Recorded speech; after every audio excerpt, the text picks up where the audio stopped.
Good morning friends, कैसे हो आप लोग। आशा करती हूँ आप लोग बहुत अच्छे होंगे। फ्रेंड्स, मैं भी बहुत अच्छी हूँ और आप लोग मेरी वीडियो को बहुत ढेर सारा प्यार दे रहे हो, सपोर्ट कर रहे हो। इसके लिए आप सभी को दिल से धन्यवाद।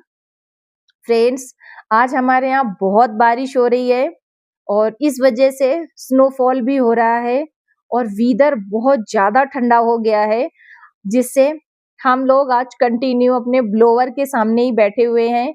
आज एक भी वीडियो भी नहीं शूट की है। वीडियो बनाने का मन ही नहीं कर रहा है क्योंकि इतना ज्यादा ठंडा हो रहा है। और पहाड़ों का इस टाइम जब भी बारिश होती है उस टाइम कुछ ज्यादा ही ठंडा हो जाता है।